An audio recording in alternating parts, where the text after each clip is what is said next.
Hello, welcome in. I'm here today with an update, our first update for the Origins Legacy Challenge. If you missed the introduction episode, I suggest watching that. I explain what the challenge is and introduce you to all my founding families and everything. And it has been very eventful. So we played the first week together already in the other video. So we'll start off with week 2. So one of the most fun and chaotic parts of this challenge is that every week you roll a d20 and whatever number the dice gives you corresponds to some kind of extra fun chaotic thing. And in week 2, our dice roll was a 14, which is an economic crash, which means that everybody's career incomes dropped by half for the week. So we had to cheat away half of the money everyone earned. Great. It's just what we need at this point in the challenge, right? And it was also at this point that I realized something about this challenge, which is that when you play rotationally through different households, the households that you're not playing don't earn any income from their jobs. So I'm glad I caught that early and decided to deal with that by just every Sunday I go around to every household and do the math on how much money they would have earned, and I cheat that into their bank account. So just something to be aware of if you're trying this challenge yourself. I don't remember if the creator said anything about how to deal with that, but I personally think people should get paid for their labor. So anyways, we spent the week with the Hawthorns, and one other cool thing about this was that I realized I forgot to make the Hawthorns married to each other in cast when I created them. So they were actually just roommates. Oh my god, they were roommates. Which was kind of fun because I basically just spent the first week playing through their little romance with each other and making them fall in love. And when they got engaged, yeah, I love them. And by the way, this spot with the water in the background and the bridge,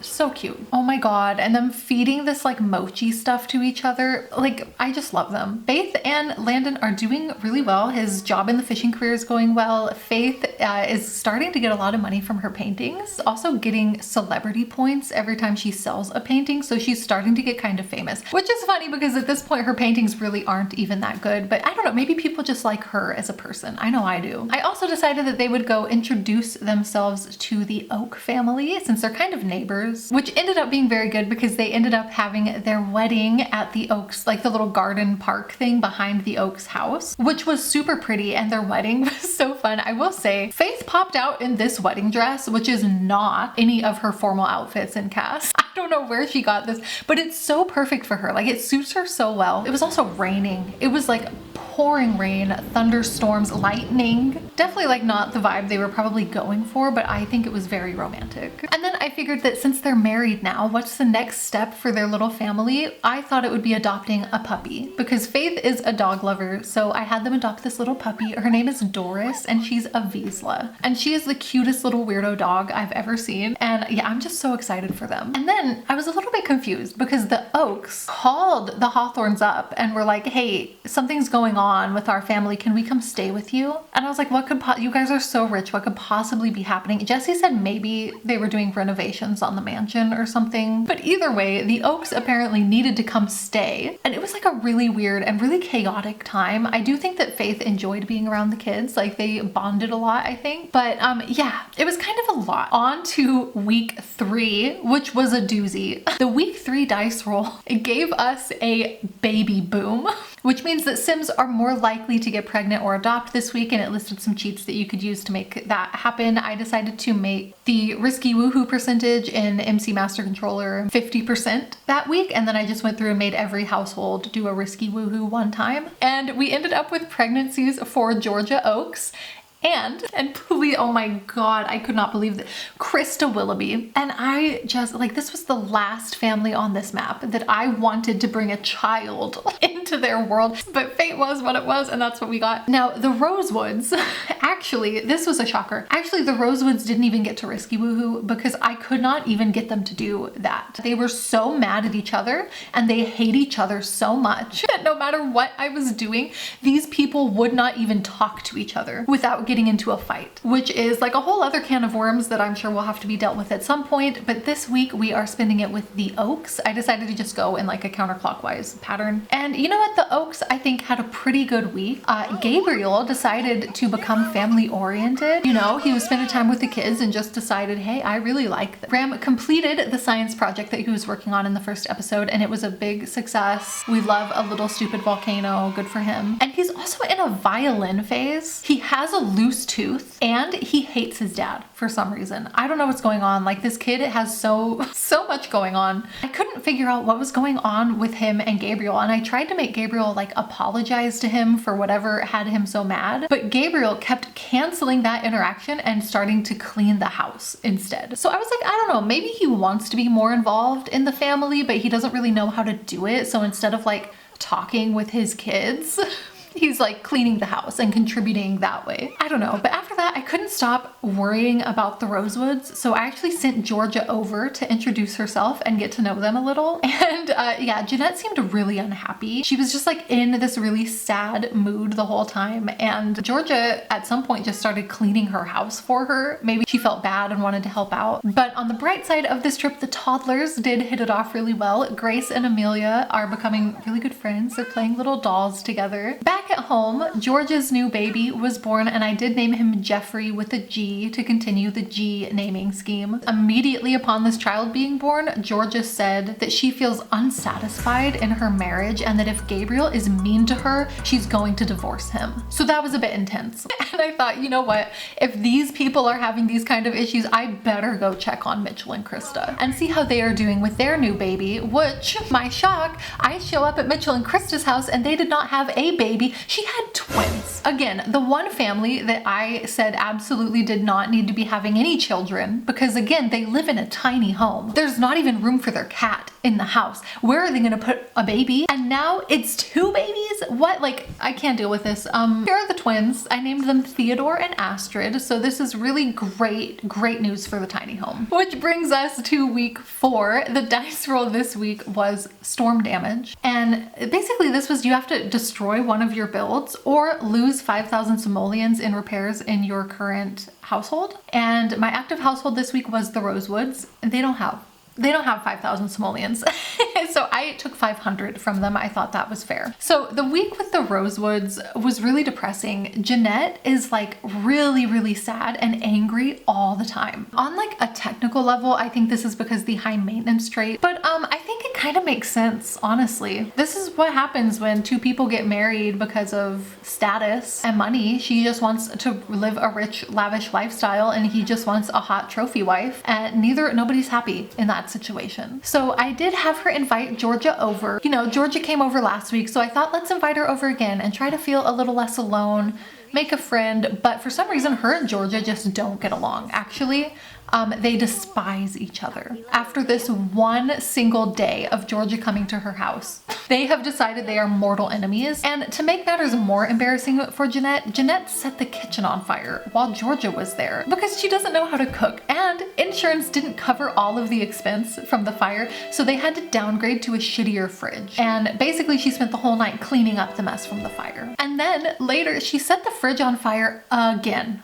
And they're losing money left and right because Jeanette keeps setting stuff on fire. But thankfully, she's actually doing really good at her job. She works as an influencer and it's going really well. She keeps getting promotions. She's also being a pretty good mom, I have to say. Like, Amelia has already learned to talk. And I think that just like Jeanette and Amelia's relationship is really nice. She also went over to the Hawthorn's house for a work thing that she had to do. And while she was there, she saw Doris. Doris has become an adult dog. She is so freaking weird. Like, what is this dog? I love her. I think she's great. And while Jeanette was over there, she started cleaning their house. And I thought that was really cute because it made me think that like the week before when Georgia came to her house and started cleaning stuff, maybe that meant a lot to her. And you know what? Ever since then, the Hawthorns have been calling her and like inviting her out places and stuff. Like, I think the Hawthorns also want to be her friend. The last thing that we had this week was Amelia's birthday. So Amelia is now a child, and for her aspiration, I randomized it and she wants to be a social butterfly, which actually made me kind of sad because it made me think that she's tired of being like lonely, because she was friends with Grace, but then obviously Georgia started hating Jeanette, and Jeanette and Nick are always working and then also always fighting with each other. Like, this family hates each other. So I think Amelia was probably very lonely as a toddler, and now she's like, I just want to have friends. And I will say that Nick and Jeanette still hate each other. This whole week they've been doing nothing but fighting. They don't interact with each other at all unless it's to like make shitty faces at each other for some reason. But at Amelia's birthday, as soon as Amelia became a child, they did like a toast in the office. They did a with drinks and everything. Anyways, that is the end of year 1. And one of the other things that you do in this challenge is at the end of every year, you get to move 2 new families into the town. So I rolled a d4 to decide how many members would be in each family and if they would be adults or children and all of that. And I randomized them in CAS, and I ended up with the Sykes family. Levi, Phoenix, and their daughter Cheyenne. Now, Levi is a shady, squeamish party animal. Phoenix is an evil vegetarian loner. I don't know what they're gonna bring to this neighborhood, but I decided this to be a little funny here. I decided that Levi works with Nick at the criminal career track. That Nick has been like telling him, oh, we moved into this town, like we're founders of this new town.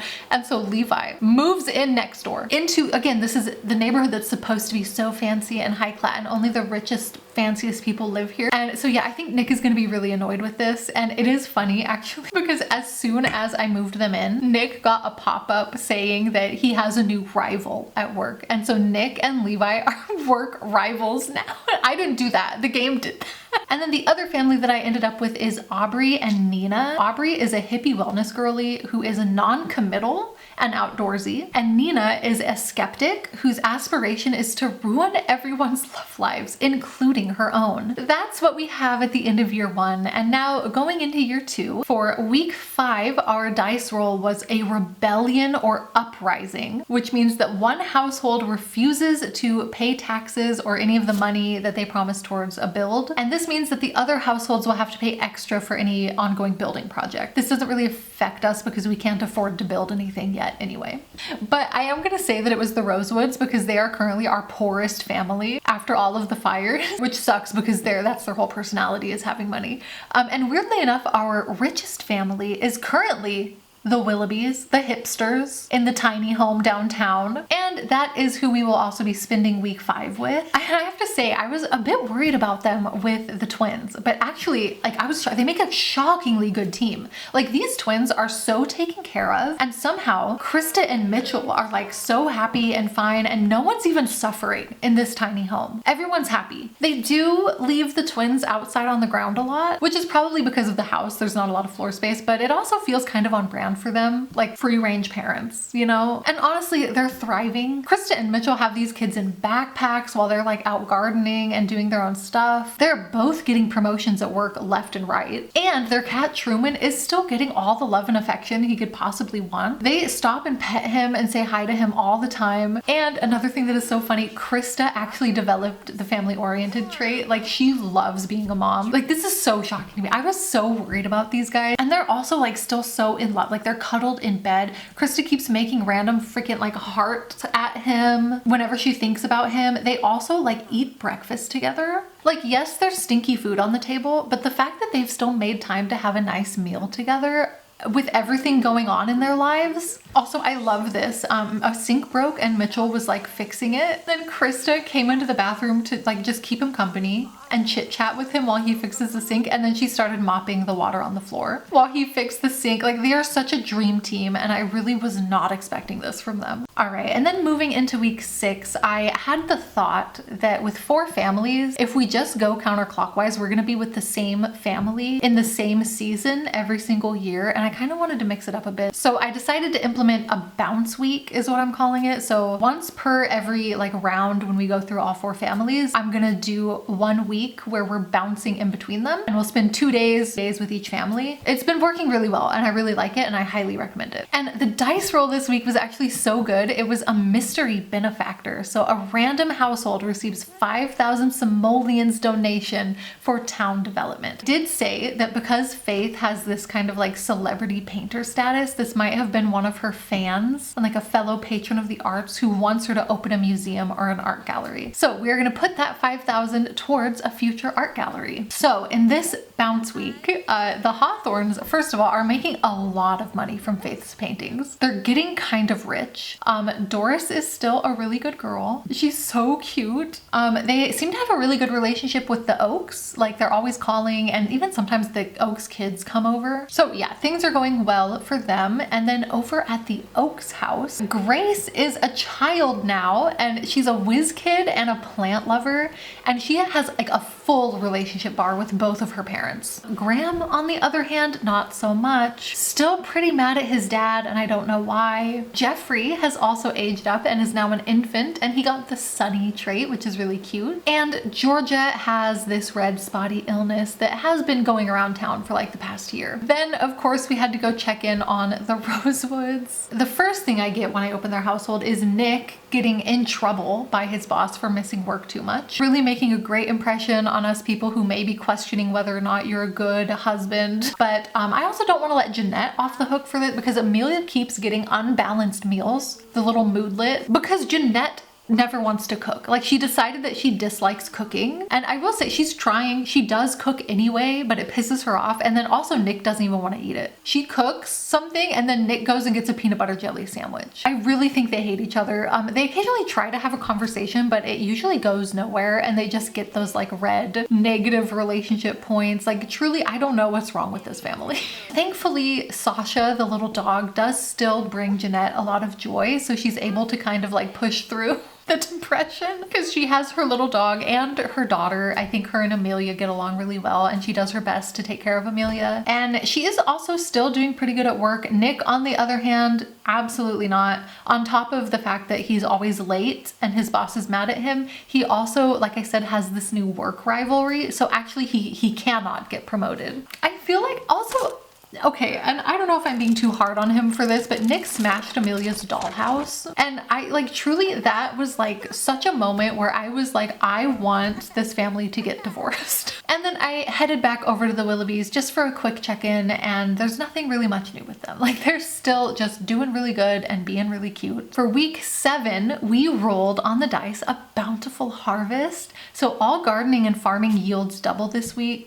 It would have been really perfect if we were with the Willoughbys, because Mitchell is a gardener and they have a garden in the backyard and everything, but we are instead with the Hawthorns this week. In the general news of our week with the Hawthorns, I decided to have them try for a baby, because I think that's what they would be doing at this point. Also, Jeanette called them to say that they're cute together. And this made me so sad. Jeanette last week got a phone call from Georgia, who still hates her, and called her just to say, I don't know why you're still with Nick. I don't know what you see in that guy or whatever, which, to be fair, true, so true, bestie. But like, do you have to rub it in this poor girl's face? But back to Faith and Landon. They are having a baby this week, and I think that the pregnancy seemed like it was pretty rough. Like, Faith was always sick, feeling like crap the whole time, and they kept getting those dissatisfied in relationship notifications. I don't know what's going on. Hopefully they get through it. I had them go reintroduce themselves to the Willoughbys. They haven't seen each other since the fire in the backyard accident, so they decided to go over and be like, hey, we heard that you guys are parents now, and we're gonna be parents too, so like maybe we could hang out. I promise we're not always setting things on fire. And while we're there, first of all, Kristen and Mitchell are so cute, and I noticed that the twins aged up. So of course I took them into Cass and just had a look. Theodore got the angelic trait, and Astrid is independent. Back at the Hawthorns, we are having some very bad weather. It's been cloudy and gloomy and rainy all week.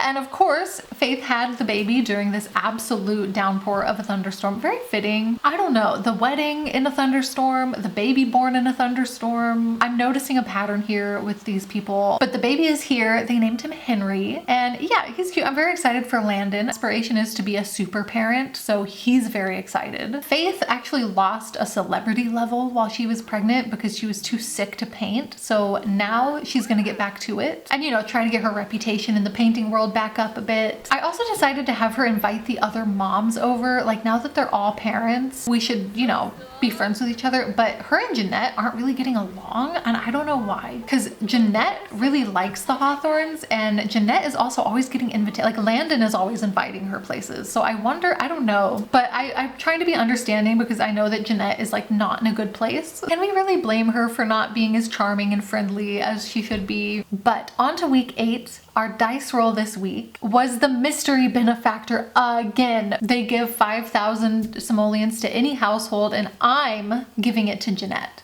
The mystery benefactor is me, and I want Jeanette to have the money for her and Amelia to leave Nick if they want to. But we don't know what's going to happen there yet, because this week we are spending with the Oaks, who are doing well. Jeffrey is now a toddler. He's clingy and a bookworm. Georgia actually took the kids over to the Rosewoods so they could hang out with Amelia. She doesn't like it. She still does not like Jeanette, but she's like, ugh, I guess these are like the only neighbors we have. Amelia is the only friend for my daughter to have, you know? I mean, besides Cheyenne, I feel kind of bad nobody's hanging out with the new people. I'm sure we'll integrate them a little bit more eventually. Grace and Graham have actually become good friends. They have like a good sibling relationship, and he had his birthday, so he's a teenager now. He's now a bookworm, and he got a cat for his birthday since he's been a cat lover since childhood. So he adopted Flash, who is like this goofy orange goober who immediately got sprayed by a skunk, and then also started having golden poop, but like there's no vet. Might just have a sick golden pooping cat forever now. I don't really know. Hopefully that's okay. I don't think the game has any serious consequences for like not taking a cat to the vet, but I hope not, because there's no vet. Amelia came over to hang out with Grace, and they're continuing to bond and become friends. Graham actually is being kind of difficult. Like, he got the difficult family dynamic with Jeffrey, and I was like, bro, why are you beefing with a toddler? And he also got this green meanie illness, so he's like being a jerk to everyone, and I can't get him to do his homework. So this is all really disappointing. It's not the kind of teenager that I thought our sweet Graham would grow up to be, but I don't know, maybe he's just going through a phase. Also, then Flash got bitten by a squirrel, which says that it can cause illness as well. So great. So that brings us to the end of year 2, and of course we're allowed to move in 2 new families, but I decided to only move in 1 because I thought if Jeanette and Amelia need to move out, I want to leave one of those 2 new slots open for them. So we have 1 new family, and look at this absolute cutie that the game generated me. Her name is Ryland Sears, and she's so cute, and she's into like the mystical stuff. Her dream is to open an apothecary, which I don't know if she'll be able to fulfill, unfortunately, in this challenge. But I think it's nice to have this kind of person in the neighborhood, you know? And she also has 2 kids. So she has a daughter named Stevie, who I think is so cute. And she's a plant lover, which makes sense. Maybe her and Grace will get along. And a son named Devin, who is an animal enthusiast. So we'll see how these guys do in the neighborhood. I'm really gonna try in the next couple years to like integrate the new people a little bit more, because we haven't interacted with them much. Also, I was expecting so much from those chaotic ladies who like their goal in life is to destroy everyone's love lives, and then they just never did that. Like, where were you, girl? Get up. Could one of you not have broken up Nick and Jeanette? I don't know. So I'm hoping in the next years to just find a way to integrate people more, and getting the town set up. We haven't built anything yet, and to be fair, I think we're still a pretty long ways away from being able to afford any builds. We might be saving up for them for a while. I mean, who would have thought building a town from scratch was going to be slow going? But I think we're slowly getting there. Like, the families are starting to have a little bit of extra money in their bank accounts now. And yeah, I don't know, I'm really having so much fun with this. Like, this challenge is throwing some really fun curveballs at me, and I'm really enjoying it. I would love to know what you think about all of the Nick and Jeanette situation. Also, the Willoughbys. Were you as shocked about the Willoughbys as I was? I would love to know. And yeah, I cannot wait for the next update, and I really hope I'll see you there. Bye!